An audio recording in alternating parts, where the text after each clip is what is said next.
Je vous propose de poursuivre notre après-midi. Donc, on vient de faire un petit jeu de cartes ensemble. En fait, c'est des chiffres qui sont issus d'un rapport qu'on vient de sortir, donc Terre de Liens Hauts-de-France, à l'échelle des Hauts-de-France. L'idée de cette étude, c'était, en fait, on a ressenti le besoin de vraiment objectiver, de clarifier, mettre des chiffres, mettre des mots sur les enjeux du foncier agricole à l'échelle des Hauts-de-France. Il y avait ce besoin d'être aussi à l'échelle de la région. On voit beaucoup de constats nationaux, mais qu'est-ce qui se passe vraiment? On sent qu'il y a des spécificités de notre région. Donc, on a été chercher ça. Nous, on a plutôt l'habitude d'être sur le terrain. Donc là, on sort un peu de notre travail de terrain. Mais l'idée, l'objectif derrière, c'est justement de porter ça à connaissance du plus grand nombre pour y revenir et pour mieux agir derrière. Donc, ça va être des données qui sont publiques. Il y a aussi des données qui viennent de commandes de Terre de Liens au CEREMA, notamment. Voilà, mais la plupart des sources, vous pouvez les retrouver. C'est aussi confronté donc, à notre travail de terrain, à des entretiens qu'on a pu faire avec des partenaires. Ça prend 3 formes. Un rapport d'une trentaine de pages qui peut se trouver en ligne sur notre site. Une plaquette, voilà, que vous pouvez trouver au fond de la salle en repartant, qui est imprimée, qui est la synthèse de ce rapport. Et vous avez le lien justement pour aller chercher le rapport plus long si vous en avez envie. Et puis le jeu de cartes qu'on vient d'essayer juste avant. Voilà. Donc, ce qu'on vous propose de regarder ensemble sur cette étude, dans un premier temps, donc, il se fait en 3 parties. La première chose, c'est on va regarder ce que c'est les terres agricoles. Donc, la terre, c'est vraiment juste la ressource physique, tangible, nourricière. Quel usage on voit sur ces terres agricoles? Ensuite, on s'intéresse au foncier. Donc là, on vient mettre un droit de propriété ou un droit d'usage sur cette ressource qu'est la terre. Et donc, on vient se demander qui la possède, qui travaille dessus, donc qui sont les agriculteurs, qui sont les propriétaires de ces terres. Et ensuite, on vient regarder le marché foncier agricole, c'est-à-dire cette terre sur laquelle on a mis un droit de propriété d'usage, comment on s'échange ces droits de propriété et d'usage. Et notre question surtout, c'est comment est-ce qu'on accède à la terre et quels sont les enjeux autour de cet accès. Donc sur la première partie qui est vraiment sur les terres, on va regarder quels sont les usages des terres. Donc en Hauts-de-France, déjà premier constat, beaucoup de terres, c'est 70% de la région, donc 2 millions, normalement vous avez le chiffre en tête maintenant, 2 millions d'hectares agricoles, et surtout elles sont de très bonne qualité agronomique, on nous les envie, et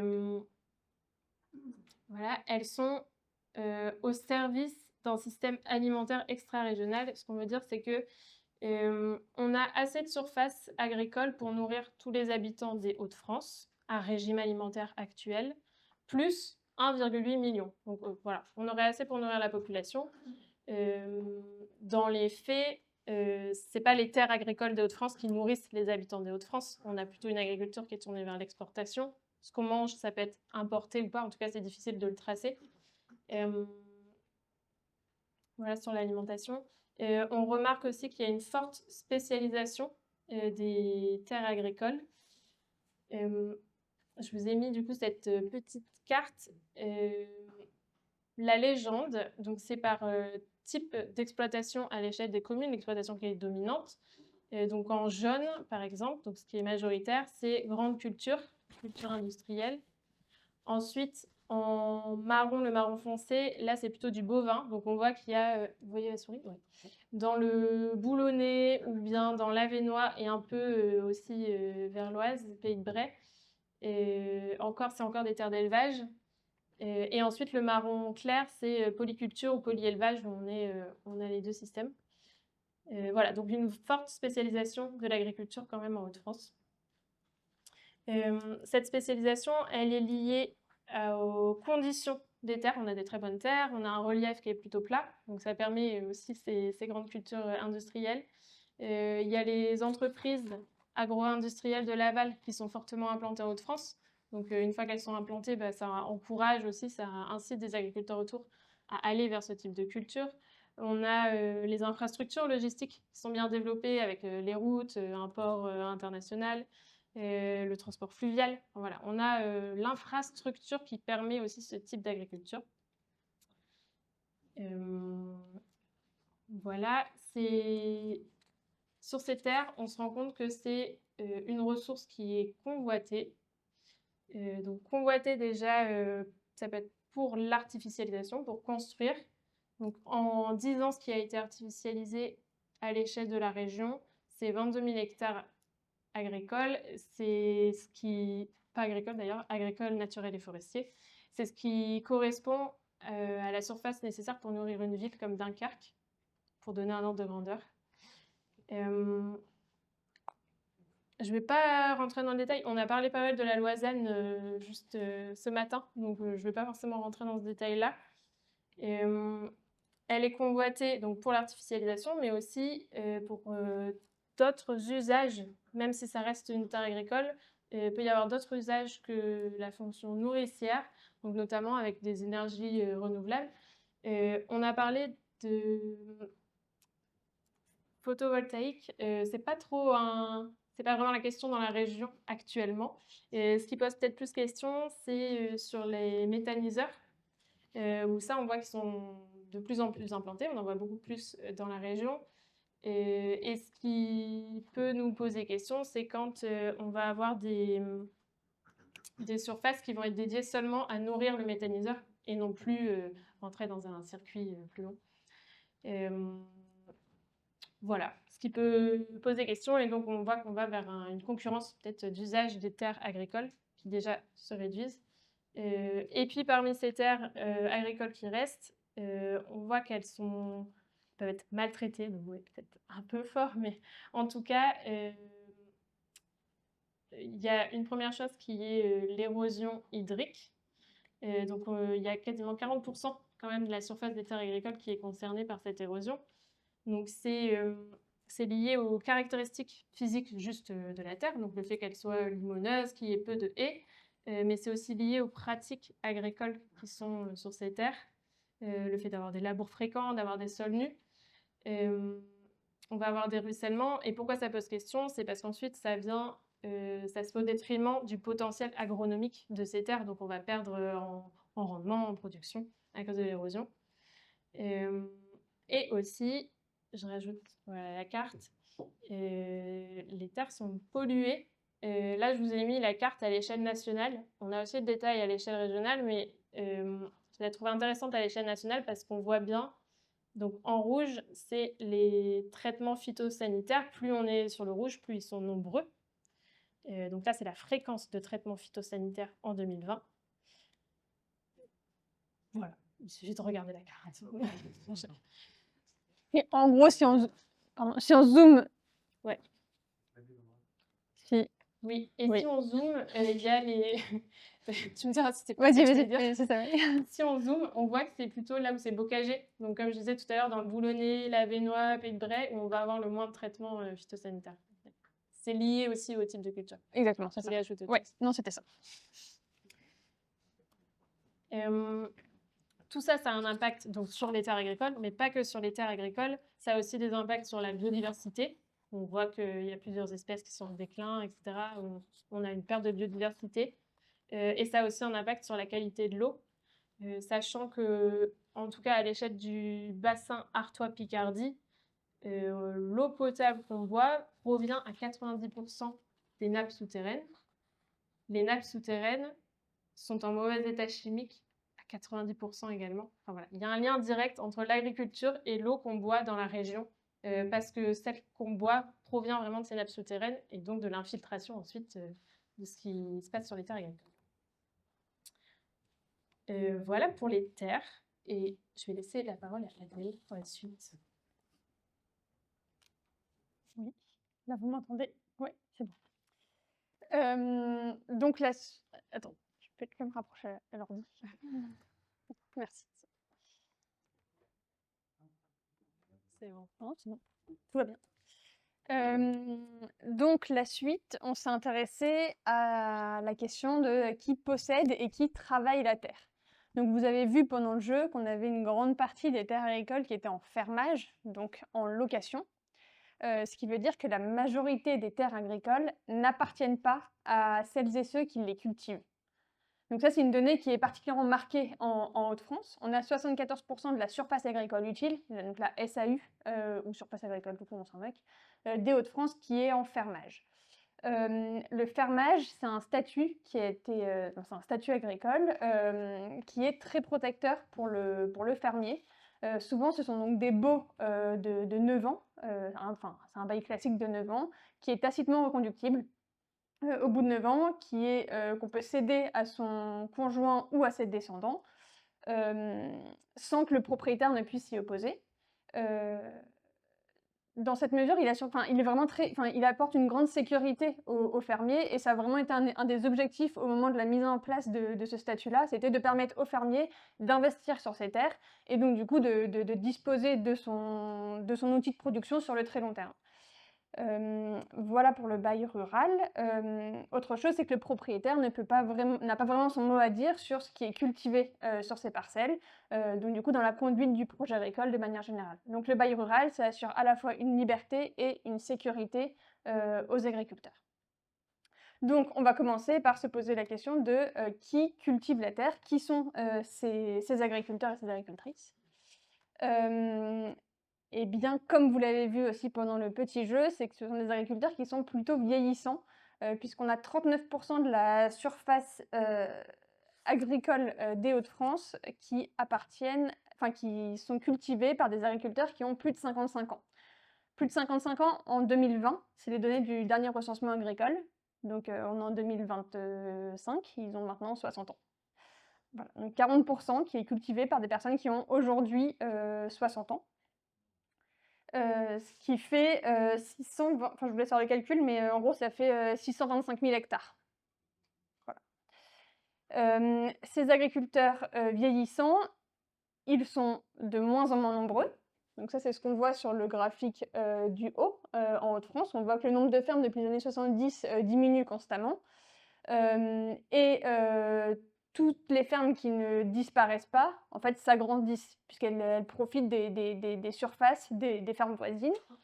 Et donc, on a le graphique inverse sur la surface moyenne d'une ferme juste en dessous. Donc, c'est un phénomène qui s'observe en Hauts-de-France, mais en fait aussi partout en France. Mais malgré tout, on a quand même quelques petites nuances régionales. Et donc, on voit que tous les départements de l'ex-Picardie ont quand même des fermes qui sont plus grandes, avec une plus grande surface. Et finalement, ça rejoint ce que montrait. Enfin, je trouve que cette carte on peut tout à fait la mettre en comparaison de la carte des orientations agricoles, où on voit que finalement les départements les plus céréaliers sont aussi les départements où il y a les plus grandes fermes. Voilà. Donc il y a en fait une concentration du foncier entre les mains de moins en moins de personnes. Ces agriculteurs, ce sont aussi principalement des sociétés agricoles. Par société agricole, il faut faire assez attention parce que c'est à la fois des GAEC et des EARL qui sont en fait des sociétés des structures qui ont été créées pour le monde agricole, pour en fait bien scinder la propriété privée de la propriété professionnelle. Donc ça, ce sont les GAEC et les EARL qu'on voit plutôt dans les tons marrons ici.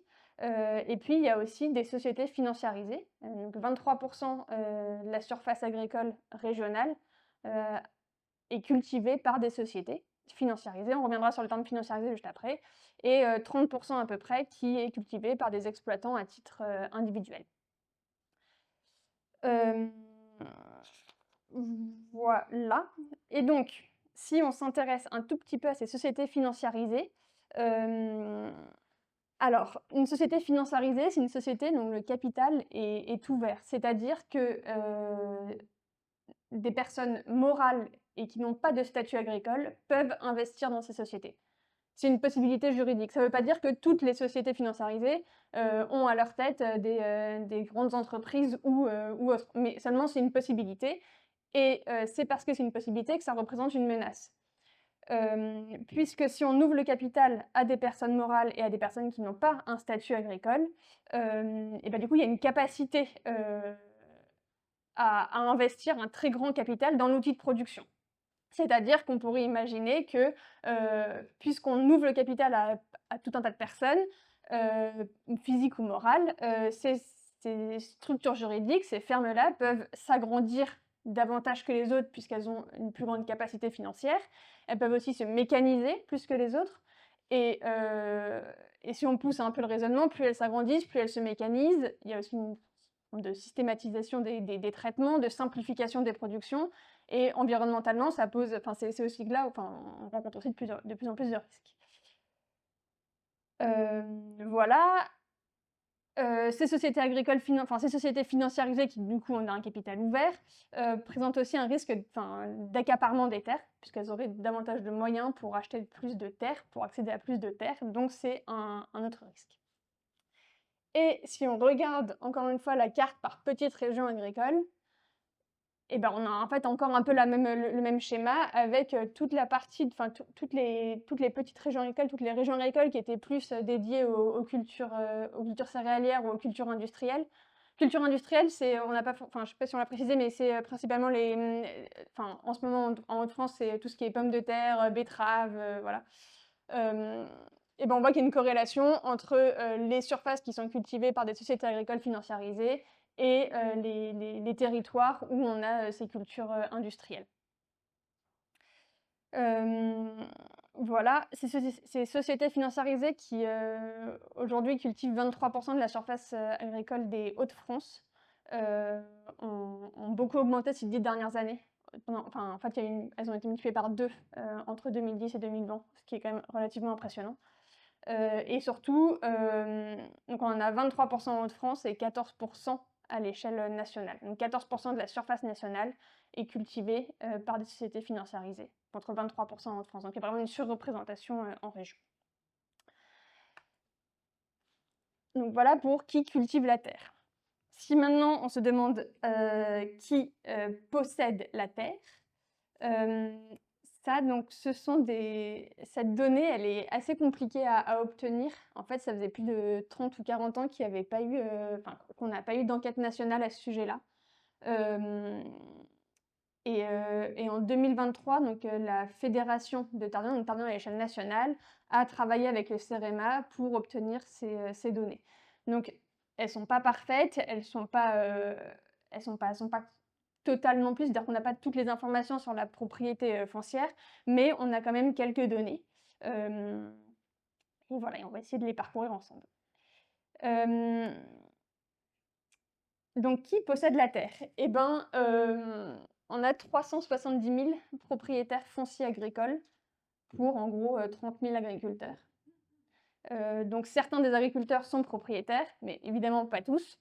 Et donc, un agriculteur loue en moyenne ses terres à 15 propriétaires. Moi, ça m'étonne toujours, mais voilà. Et donc, ces propriétaires, on a essayé de les classer en plusieurs catégories. En bleu et bleu clair, ce sont tous les propriétaires privés, donc toutes les personnes physiques, en indivision ou non. En vert ici, ce sont les entités publiques, avec le chiffre de 2% que vous avez vu pendant le jeu. Et en rouge et orange, ce sont toutes les sociétés. On voit des sociétés agricoles et non agricoles, on peut un peu passer au-dessus de ça, c'est-à-dire que ça dépend ça dépend de leur classification, ça dépend de leur code NAF et SIREN. Donc bon, il faut juste retenir que ce sont des sociétés qui sont quand même principalement agricoles. On va essayer maintenant de passer en revue plus précisément ces trois groupes, donc propriétaires privés qui sont les plus grands propriétaires fonciers, ensuite les sociétés agricoles et ensuite les entités publiques. Donc les propriétaires privés, les personnes physiques, détiennent 1 815 000 hectares. Et on en compte à peu près 300 000, ce qui veut dire que chaque propriétaire détient 6 hectares. Donc c'est plutôt des toutes petites propriétés avec beaucoup de propriétaires. Je crois que vous l'avez vu ce matin, enfin j'étais pas là, mais c'est des propriétaires plutôt âgés, vu que la moyenne d'âge est de 65 ans. qui vivent en grande partie dans le même département que leurs terres. C'est-à-dire que, voilà, c'est tout. Donc la question qui se pose, c'est surtout, en fait, qu'est-ce qui va se passer d'ici quelques années quand ces propriétaires-là, qui sont plutôt âgés, vont être amenés à voilà, en fait, ils vont mourir et donc du coup, il va y avoir une question d'héritage de terres. En fait, que vont devenir ces terres-là? Est-ce qu'il y a plus donc en fait, il y a plusieurs risques. Il y a le risque que le nombre d'indivisions, augmente. Or, qui dit indivision dit aussi, plus grande difficulté à prendre une décision, quand il s'agit de vendre ou non la terre. La question qui se pose aussi, c'est, où sont, ces héritiers? Aujourd'hui, les propriétaires habitent dans le même département que leurs terres. On peut imaginer qu'il y a une proximité géographique, mais qui peut aussi être une sorte d'attachement, à ces terres. On ne sait pas où sont les héritiers, ils sont peut-être beaucoup plus loin, ils ont peut-être beaucoup moins d'attachement à ces terres et donc du coup, quelle va être, leur logique à l'œuvre dans la gestion de ces terres? Hem, voilà, pour les propriétaires, privés, donc les personnes physiques. Pour les sociétés agricoles, donc elles détiennent 180 000 hectares en Hauts-de-France, avec de très fortes disparités, départementales, puisque, dans l'Aisne, elles détiennent, 11 de la surface agricole totale, contre, à peu près 1,2 dans le Pas-de-Calais. Hem, voilà, pour les sociétés agricoles.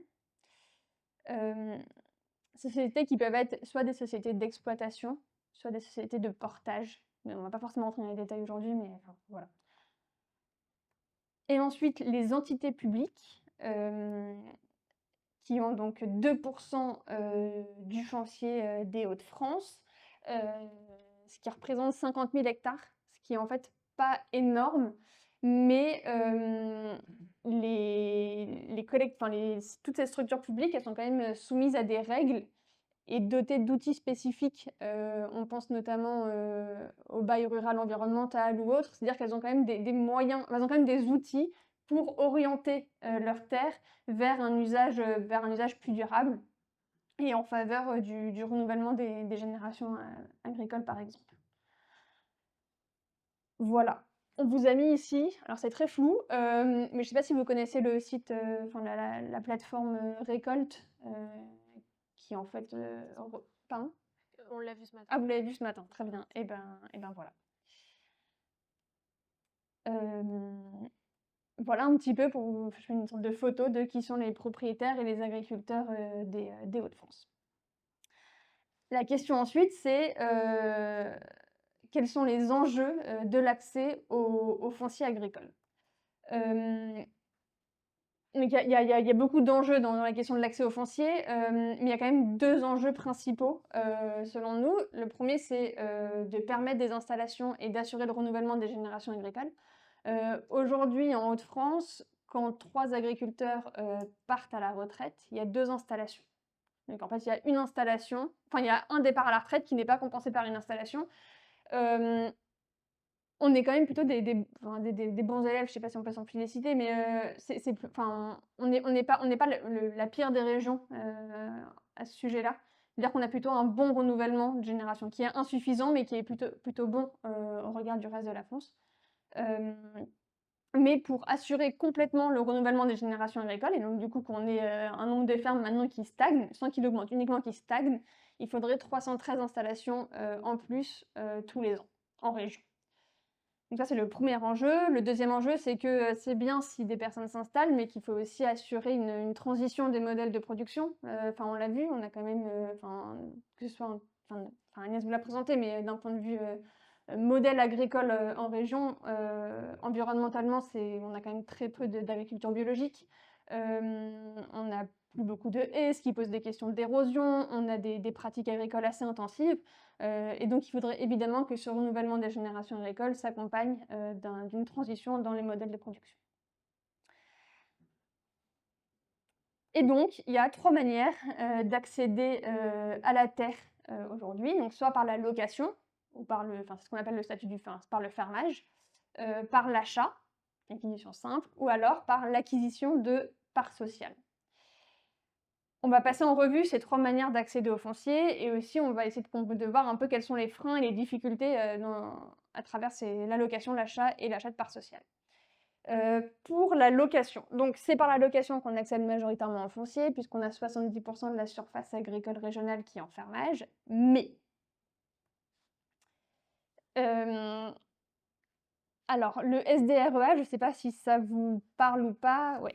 Alors, donc le SDREA, c'est le schéma,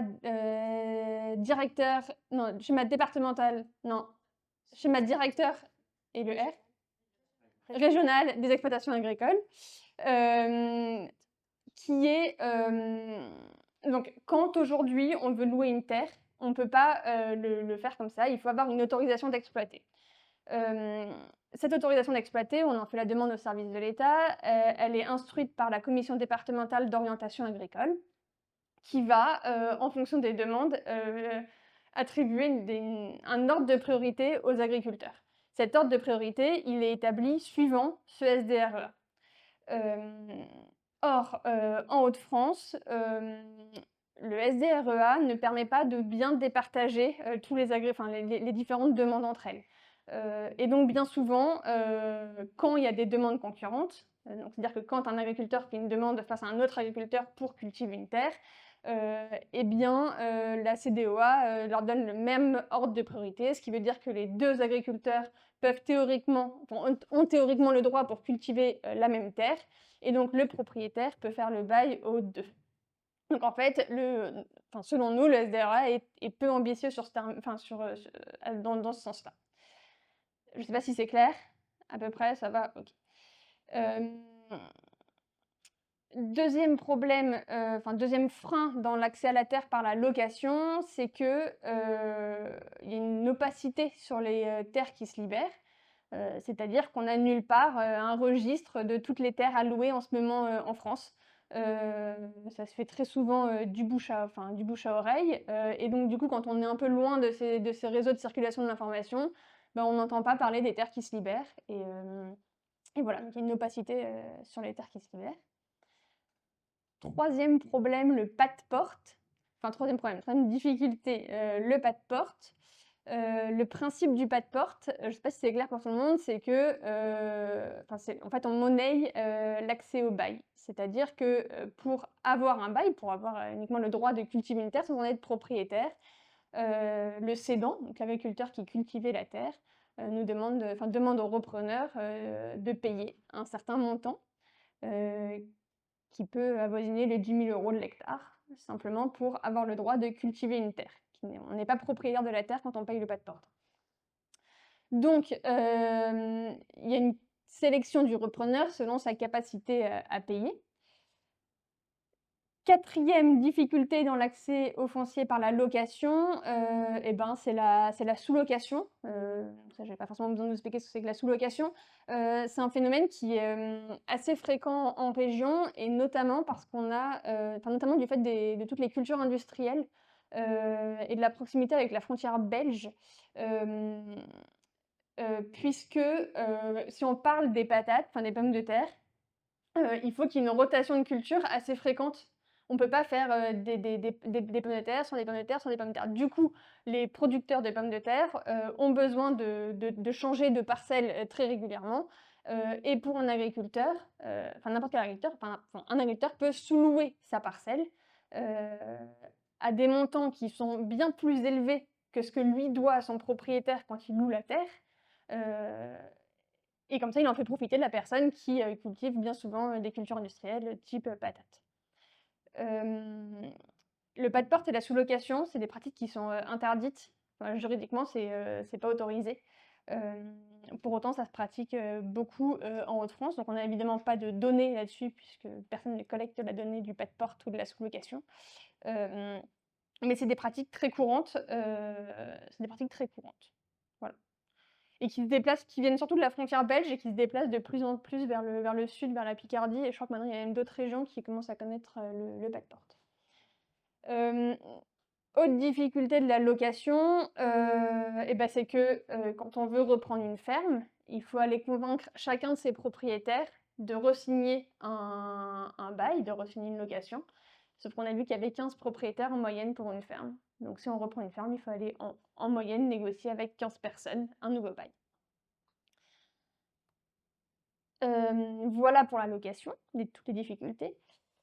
D'autres difficultés pour accéder aux terres quand on veut acheter ces terres. Donc quand on parle d'installation, il faut bien distinguer les terres libres des terres occupées. Une terre libre, c'est une terre sur laquelle il n'y a pas de bail, donc pas de droit de cultiver cette terre-là.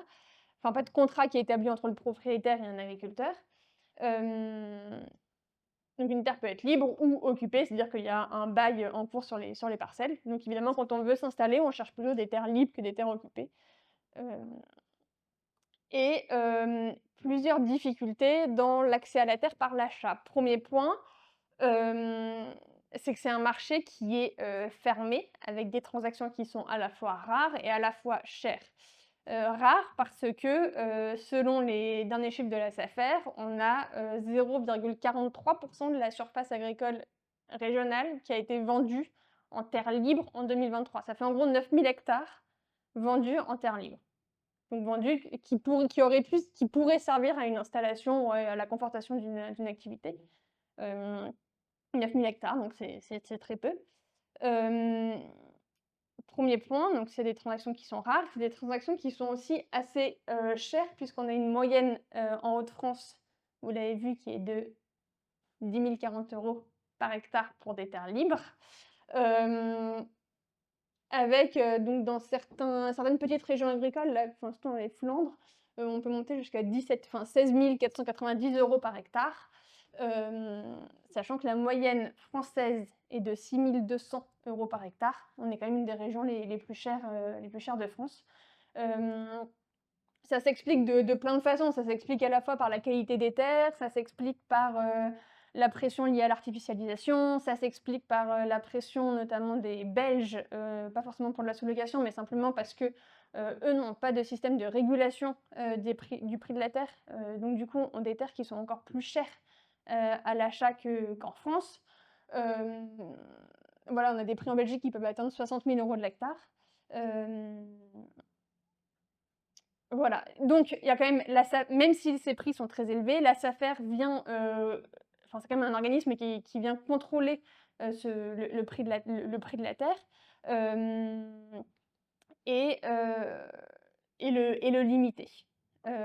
Après, la SAFER a quand même, dans la mesure où on est une région de fermage avec 70% des terres qui sont louées, la SAFER du coup n'intervient que sur 30%, enfin que sur potentiellement 30% du marché, parce qu'en réalité, la SAFER n'intervient que sur les terres de vente, enfin que sur les ventes de terres libres. Non, pas, principalement quand même, je pense. Et donc dans cette mesure, elle n'intervient pas du tout sur tout le marché. Donc elle régule le prix de la terre, mais elle est quand même limitée dans ses actions.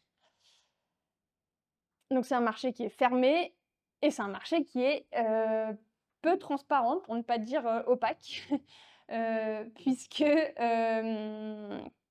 encore une fois, on n'a pas un journal qui recense, on n'a pas la liste de toutes les terres de toutes les ventes de terres en Hauts-de-France.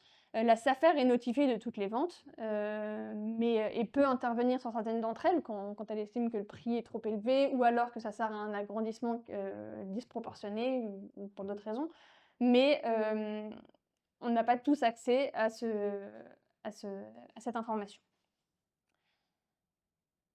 Voilà pour l'accès à la terre par l'achat. Et autre point, alors on va pas forcément y passer trop de temps, mais c'est sur la vente de parts sociales. Donc on revient à la question des sociétés agricoles financiarisées. C'est-à-dire qu'on peut accéder à la terre en achetant des parts de société. Si une SCA est propriétaire de foncier, qu'on veut nous disposer du foncier que cultive cette société-là, on achète les parts de la société et on peut du coup cultiver ces terres, on a ce droit-là.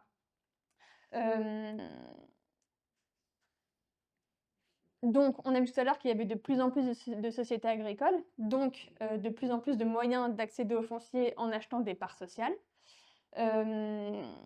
Sans revenir dessus, ce sont quand même des sociétés agricoles qui présentent un risque d'accaparement du foncier. Il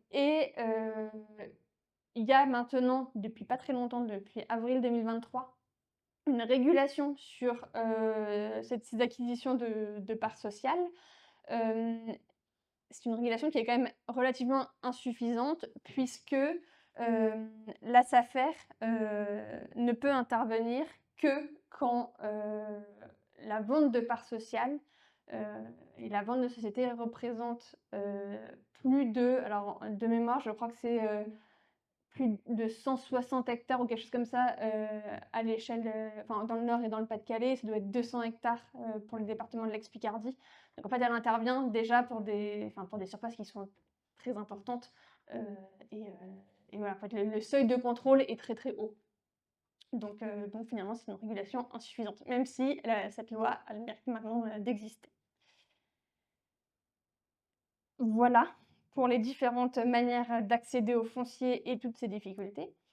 Et simplement tout à l'heure, donc ça c'est une diapo précédente où, on soulevait du coup les enjeux auxquels, faisaient fa enfin les enjeux de l'accès au foncier, aujourd'hui en Hauts-de-France.